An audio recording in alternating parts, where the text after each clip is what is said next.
UPSC, SSC, जो भी English के स्टूडेंट है सबके लिए ये सेंटेंस क्या होता है। सबसे पहला क्वेश्चन आता है सेंटेंस क्या होता है। तो आज का हमारा लेक्चर वही है सेंटेंस, जिसको हिंदी में कहते हैं वाक्य। जैसे मैंने लिखा राम इज प्लेइंग, तो क्या ये सेंटेंस है? हाँ, ये सेंटेंस है। Group of words, group of words complete meaning, group of words होगा जिसका कंप्लीट मीनिंग होगा उसको हम सेंटेंस कहते हैं। तो सेंटेंस का डेफिनेशन क्या है कि a group of words which has complete meaning called sentence. ऐसा नहीं कि ग्रुप ऑफ वर्ड्स लिखा हुआ है उसका कोई कंप्लीट मीनिंग नहीं है। ग्रुप ऑफ वर्ड्स है जिसका कंप्लीट मीनिंग है। जैसे यहाँ पे लिखा है राम इज प्लेइंग, राम खेलता है, कि खेल, राम इज प्लेइंग, तो ये क्या है, इसका मीनिंग है कुछ कि राम जो है वो खेलने जा रहा है। खेलता नहीं है, वो मैंने गलती से बोल दिया, प्लेइंग है ना। तो राम इज प्लेइंग मतलब राम खेलने जा रहा है, तो इसका एक मीनिंग है। तो ऐसे ग्रुप ऑफ वर्ड्स जिसका कोई मीनिंग हो तो उसको हम सेंटेंस कहते हैं। तो अगर सेंटेंस का डेफिनेशन कोई पूछता है तो आप क्या कहोगे? A group of words which has complete meaning called sentence. Okay, कोई डाउट है? नहीं है? तो दूसरा देखते हैं आप। Types of sentence. सेंटेंस के कितने तरह के टाइप्स होते हैं? पहला होता है declarative sentence, a sentence that tales something. ऐसा सेंटेंस जो किसी चीज़ के बारे में डिक्लेयर करता है, बताता है, उस सेंटेंस को कहते हैं डिक्लेरेटिव सेंटेंस। दूसरा होता है interrogative sentence, a sentence that ask something. ऐसा सेंटेंस जिसमें हम किसी से कुछ पूछते हैं उसको हम कहते हैं इंट्रोगेटिव सेंटेंस। तीसरा है आपका imperative sentence, a sentence that tells someone to do something. किसी को कुछ करने के लिए जो हम आदेश देते हैं, ऑर्डर देते हैं, तो कौन सा सेंटेंस होता है? इम्परेटिव सेंटेंस होता है। चौथा होता है आपका exclamatory sentence, a sentence that shows strong feeling. ऐसा सेंटेंस जो शो करता है किसी फीलिंग को, इमोशन को, उसको हम कहते हैं एक्सक्लामेटरी सेंटेंस। यहाँ पे जो सेंटेंस के टाइप्स है वो हमने किस किस बेसिस पे बताया? Nature of sentence. सेंटेंस का नेचर क्या है? तो डिक्लेरेटिव सेंटेंस का एग्जांपल क्या है? आई एम टीचिंग यू, मैं तुम्हें पढ़ाता हूँ, ये डिक्लेयर हो रहा है, तो ये डिक्लेरेटिव सेंटेंस। सेकेंड है interrogative sentence, are you happy. Third imperative sentence, do it. Four exclamatory sentence, what an idea sir जी। तो मार्क ऑफ एक्सक्लेमेशन वाला जितना सेंटेंस है वो है आपका एक्सक्लामेटरी सेंटेंस। जितना क्वेश्चन मार्क वाला सेंटेंस है वो इंट्रोगेटिव है। डिक्लेरेटिव सेंटेंस वो सेंटेंस जिसमें हम बताते हैं कि हम डिक्लेयर करते हैं किसी चीज़ को। इम्परेटिव यानी हम किसी को ऑर्डर देते हैं, ऐसा सेंटेंस। अब फिर से मैंने लिखा टाइप्स ऑफ सेंटेंसेस। तो आपने पूछा हमसे कि आपने तो पहले भी बताया टाइप्स ऑफ सेंटेंस, तो वो हमने जो टाइप्स ऑफ सेंटेंस बताया वो नेचर था, सेंटेंस का कैसा नेचर है उसके बेसिस पे। अब हम ग्रामेटिकली बता रहे हैं कि सेंटेंस के कितने टाइप है। पहला है सिंपल सेंटेंस, दूसरा है कंपाउंड सेंटेंस, तीसरा है कॉम्प्लेक्स सेंटेंस, चौथा है कंपाउंड कॉम्प्लेक्स सेंटेंस। तो सिंपल सेंटेंस क्या होता है? पहले समझते हैं क्लाउज क्या होता है। जिसमें एक सब्जेक्ट होता है, एक वर्ब होता है, उसको हम कहते हैं क्लाउज। तो सिंपल सेंटेंस में एक क्लाउज होता है, ये इंडिपेंडेंट क्लाउज होता है जिसका एक कंप्लीट मीनिंग होता है। जैसे यू आर रीडिंग, यहाँ पे एक सब्जेक्ट है यू और रीडिंग एक वर्ब है, तो ये वन क्लाउज है। जिसमें ऐसा सेंटेंस जिसमें एक वर्ब और एक सब्जेक्ट हो, वन क्लाउज कहलाता है।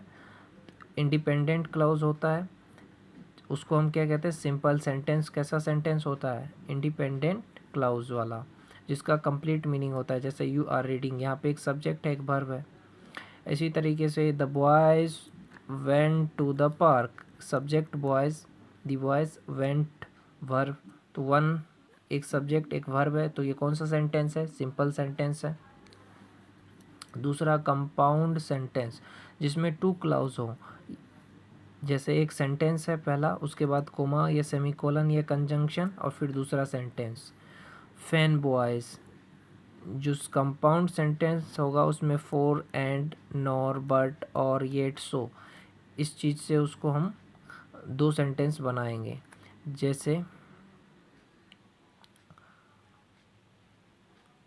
जैसे आई हैव ए कार और you also have a car, और है, तो ये कौन सा सेंटेंस हो गया? Compound sentence. Ram is playing cricket and Shyam is watching television, ये कंपाउंड सेंटेंस का सबसे अच्छा एग्जाम्पल है। जैसे Ram is playing, independent clause है, ये भी इंडिपेंडेंट क्लाउज है, दोनों क्लाउज इंडिपेंडेंट होना चाहिए। इसमें भी एक सब्जेक्ट एक वर्ब, इसमें भी एक सब्जेक्ट एक वर्ब, दो क्लाउज हो गए, एक क्लाउज इसका एक क्लाउज इसका, तो इसको हम कंपाउंड सेंटेंस कहते हैं। तीसरा है complex sentences, a type of sentence that contain one independent clause and one dependent clause. ऐसा सेंटेंस, कॉम्प्लेक्स सेंटेंस एक ऐसा सेंटेंस है जिसमें एक डिपेंडेंट क्लाउज होगा, एक इंडिपेंडेंट क्लाउज होगा। जैसे this is the boy who comes late, ये क्या है? दिस इज़ द बॉय, इसका कोई मीनिंग नहीं है। ये किस पे डिपेंड कर रहा है? इस पे कर रहा है। हु, कौन लड़का? हु कम्स लेट, तो एक डिपेंडेंट होगा, एक इंडिपेंडेंट होगा, तो उसको हम कॉमन सबऑर्डिनेटिंग कंजंक्शन से जोड़ेंगे। जैसे after, although, because, before, even, if, once, rather than, since, until, unless, when, whenever, while। If it rains I will get wet, तो इफ़ इट रेन्स ये डिपेंडेंट क्लाउज है, आई विल गेट वेट ये independent clause है। इसी को कहते हैं main clause और इसको कहते हैं सबऑर्डिनेटिंग, ये dependent clause. Example of complex sent, if it rains I will get wait,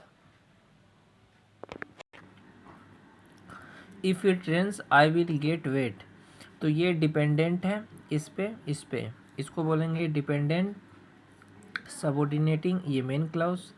learning trick में क्या है? जो सिंपल सेंटेंस है वो सिंगल होगा, उसमें एक क्लाउज होगा। कंपाउंड सेंटेंस है उसमें फैन बॉयज़ यानी fan, for, and, nor, but, of, yet, so, इस सब चीज़ों से उसको दो सेंटेंस होगा, उसमें दो क्लाउज होगा।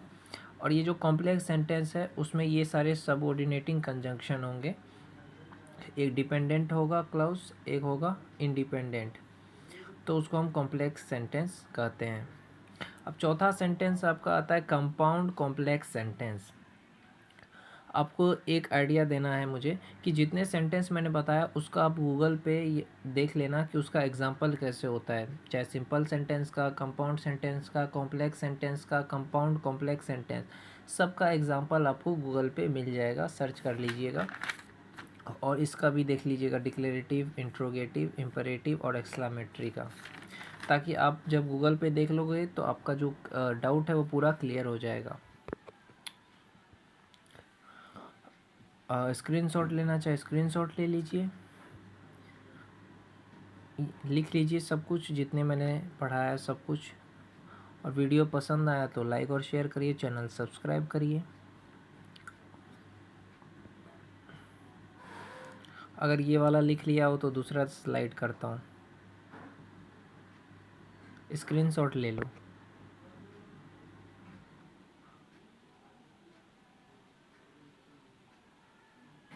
स्क्रीनशॉट ले लिया होगा आई होप। अब इस साइड का स्क्रीनशॉट ले लो। ये सिर्फ आपको कंपटीशन के लिए नहीं है, यूपीएससी में भी जो एग्ज़ाम होता है सीसेट, उसमें भी आपको काम आएगा, एसएससी में भी काम आएगा। हर कंपटीशन में ग्रामर आता है, हर कंपटीशन में, चाहे एसएससी हो कोई भी हो।